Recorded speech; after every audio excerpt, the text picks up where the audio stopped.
अस्सलाम वालेकुम dear viewers, आई एम मोहम्मद उमर और आप देख रहे हैं channel solution of mathematics.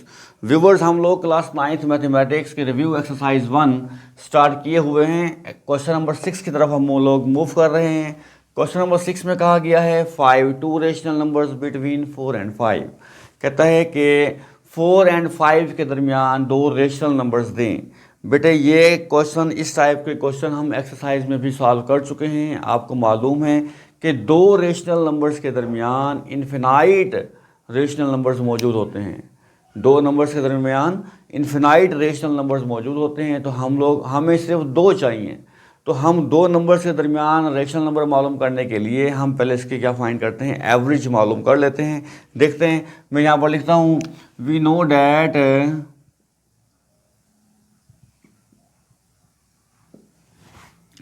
Infinite rational numbers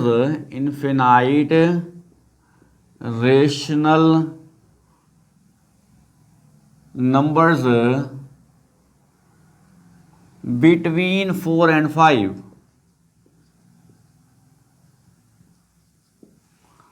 but we find only two rational numbers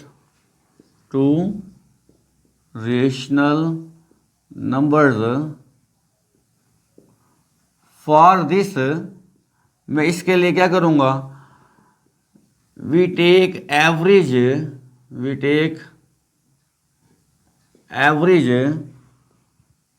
4 and 5। मैं 4 और 5 की एवरेज लूँगा। एवरेज का फार्मूला क्या होता है बेटा, जस्ट 1/2 से मल्टीप्लाई कर दें और इन दो को आप ऐड कर लें। तो हमारे पास रिजल्ट क्या आ जाएगा, 4 + 5 9 आ जाएगा, 9/2। अब इसका मतलब ये हुआ 9/2 क्या है, 4 और 5 के दरमियान क्या आता है हमारे पास, 9/2 होता है। So 9/2 between 4 and 5। ठीक हो गया। नाउ वी फाइंड एन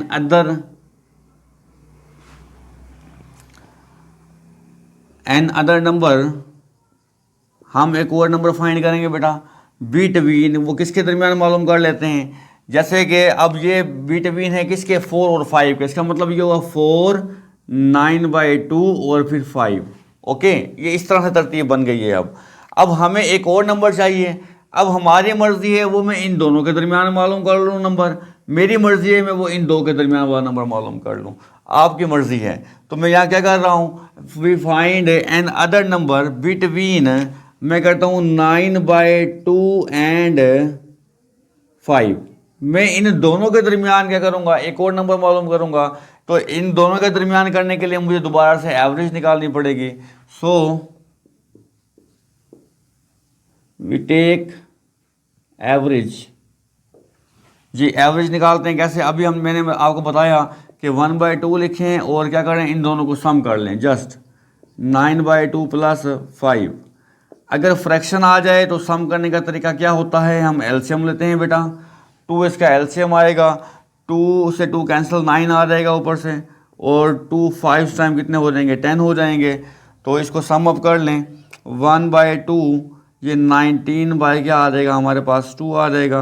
इनको मल्टीप्लाई कीजिए, 19 1 टाइम 19 हो जाएगा और 2 टाइम 4 हो जाएगा। इसका मतलब ये हुआ कि 9/4 और 19/4 और 9/2 ये रेशनल नंबर हैं किनके बिटवीन बेटा, 4 and 5 के। तो यहाँ पर लिख लें आप 10 9/2 and 19/4 एग्जिस्ट बिटवीन, किसके बिटवीन है ये, 4 and 5। तो ये 4 and 5 के दरमियान ये दो नंबर जो हैं रेशनल, ये एग्जिस्ट करते हैं बेटा। इस तरह से हमने दो नंबर्स के दरमियान रेशनल नंबर मालूम कर लिए है। और इसी तरीके से हम इन्फिनाइट रेशनल नंबर मालूम कर सकते हैं। हम एवरेज लेते जाएंगे, दो नंबर्स को ऐड करते जाएंगे, 1/2 से मल्टीप्लाई करते जाएंगे, आपके पास उनके बिटवीन नंबर्स आते जाएंगे। ये इन्फिनाइट टाइम तक होते हैं। हम इनको जितने लामहदूद होते हैं, ये जितने मर्ज़ी आप इसको मालूम कर लें। क्यों? बस हमें तो क्वेश्चन में 2 रेशनल नंबर्स कहा गया था, तो इसलिए हमने सिर्फ 2 ही मालूम की है बेटे। अब हम चलते हैं नेक्स्ट क्वेश्चन नंबर 7 की तरफ। क्वेश्चन नंबर 7 है बेटा, सिंप्लीफाई द फॉलोइंग। कहता है कि मैंने आपको कुछ क्वेश्चन दे दिए हैं, आपने इसको सिंप्लीफाई करने हैं। 3 पार्ट्स हैं बेटे, तीनों के तीनों शॉर्ट क्वेश्चन है। शॉर्ट क्वेश्चन के लिए आप इसको सॉल्व करें। चलें देखते हैं कि हमने इसको कैसे सिंप्लीफाई कर सकते हैं। फर्स्ट ऑफ ऑल बेटा, हमें ये रेडिकल फॉर्म दी गई है। हम इस रेडिकल फॉर्म को किस में कन्वर्ट करेंगे? एक्सपोनेंशियल फॉर्म में कन्वर्ट कर लेते हैं। कैसे करेंगे कन्वर्ट? x की पावर 15 है बेटा, y की पावर 35 है और z की पावर 20 है। इसका होल की पावर यहाँ पर इंडेक्स 5 है। जब मैं इसको रेडिकल से एक्सपोनेंशियल में कन्वर्ट करूँगा तो यहाँ पर क्या आ जाएगा? 1/5 आ जाएगा। ओके, अब क्या करेंगे? हम इस 1/5 को इन सब की पावर्स के साथ मल्टीप्लाई कर देंगे। जी देखें कैसे? x की पावर क्या दी हुई है? हमारे पास 15 दी हुई है। इसे मल्टीप्लाई क्या कर देंगे? 1/5 के साथ। फिर y की पावर क्या दी हुई है? हमारे पास 35। इसे मल्टीप्लाई किससे करेंगे? हम 1/5 के साथ। इसी तरह से फिर z की पावर क्या दी गई है? 20। इसे मल्टीप्लाई हम कर देंगे 1/5 के साथ। क्लियर? तो 5 3 टाइम 15 होते हैं, 5 7 टाइम 35 और 5 4 टाइम कितना क्या हो जाएगा? 20 आ जाएगा। तो बेटे अब हमारे पास क्या बच गया? हमारे पास बच गया है x की पावर 3 बच गया और y की पावर 7 और z की पावर 4। ये इससे ज़्यादा सिंप्लीफाई बेटा नहीं हो सकता। जितना सिंप्लीफाई हो सकता था हम लोगों ने कर लिया। क्या किया हम लोगों ने? फर्स्ट स्टेप में हमने रेडिकल फॉर्म को कन्वर्ट किया एक्सपोनेंशियल फॉर्म में। फिर पावर को सब पावर्स के साथ क्या कर दिया? मल्टीप्लाई कर दिया। जो कटिंग पॉसिबल थी जितनी, हमने उतनी कटिंग की और बाद में हमारा बाकी जो बचा वो हमारा आंसर आ गया। इसी तरह से सेकंड पार्ट को भी सॉल्व कर लेते हैं। सेम यही स्टेप है इसके भी। फर्स्ट ऑफ ऑल हमने क्या करना है बेटा? हमने इसको एक्सपोनेंशियल फॉर्म में कन्वर्ट कर लेना है। ये 2 की पावर x, इसको एक्सपोनेंशियल फॉर्म में कन्वर्ट करेंगे तो यहाँ पर आ जाएगा 1/3। क्लियर हो गई ये बात? अब 27 के हम फैक्टर बनाएंगे। 27 के क्या बना लेंगे हम? ये रफ अमल पे आप बना सकते हैं 27 के फैक्टर। 3 9 टाइम 27, 3 3 टाइम 9 और 3 1 टाइम 3।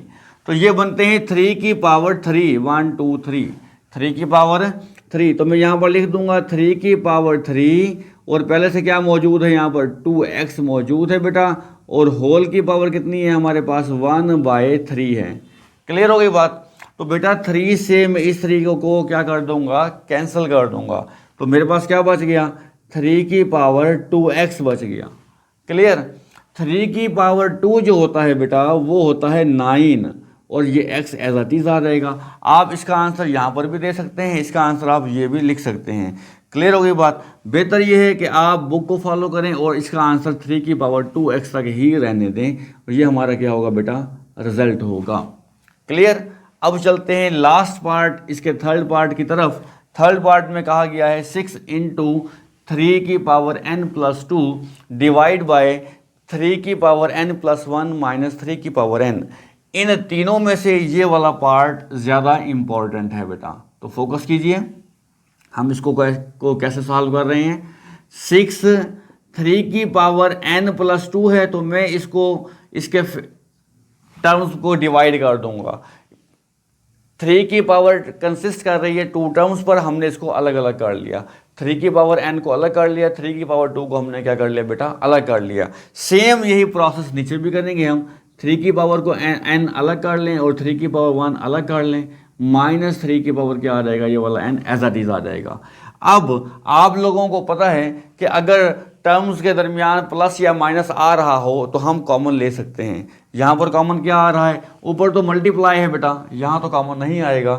नीचे देखें, नीचे माइनस का साइन है तो 3 की पावर ये n और ये 3 की पावर n कॉमन ले लीजिए। तो यहाँ पर क्या आएगा? 6 × 3 की पावर n, 3 की पावर 2 कॉमन ले क्या आएगा? 3 की पावर n। यहाँ पर क्या बचेगा? 3 की पावर 1 का मतलब बस 3 ही होता है, माइनस जब 3 की पावर n बाहर आएगी तो यहाँ पर 1 बच जाएगा फिर। बेटे 3 की पावर n से 3 की पावर n क्या हो जाएगी, कैंसिल हो जाएगी। ये 6 बच गया, मल्टीप्लाई 3 की पावर 2 का मतलब होता है 9 डिवाइड बाय 3 में से 1 को माइनस करें तो आंसर आएगा आपके पास 2 आ जाएगा। अब क्या करना है आपने, 2 1 टाइम 2 कर देना है और 2 3 टाइम 6 कर देना है। और बेटा 3 मल्टीप्लाई 9 कितना होता है हमारे पास, 27 होता है। रिव्यू एक्सरसाइज को हम क्वेश्चन नंबर 7 तक सॉल्व कर चुके हैं बेटा। अब तक के लिए इतना ही। इन सारे क्वेश्चंस की प्रैक्टिस कीजिए अच्छे तरीके से बेटा। मैथमेटिक्स टीचर के पढ़ाने से नहीं इतनी आती जितनी अपने हाथ से करने से आती है। वीडियो लेक्चर ज़्यादा ना देखें, कोशिश करें कि एक बार लेक्चर को समझ लें और उसके बाद खुद से प्रैक्टिस करें। एक सवाल को 1 बार 2 बार 3 बार उतनी बार आपने प्रैक्टिस करनी है जब तक आपको कंसेप्ट आपका क्लियर ना हो जाए, आपको सवाल समझ ना आ जाए। अभी से क्लासेस स्टार्ट हैं, अभी से बेटा इनकी प्रैक्टिस करना शुरू कर दें। इसको इजी ना लें, सिलेबस बहुत लेंथी है आपका। इसकी जितनी ज़्यादा हो सकती है इसकी प्रैक्टिस कीजिए बेटे। मुझे दुआओं में याद रखिएगा। अब तक के लिए इतना ही बेटा। अल्लाह हाफिज़।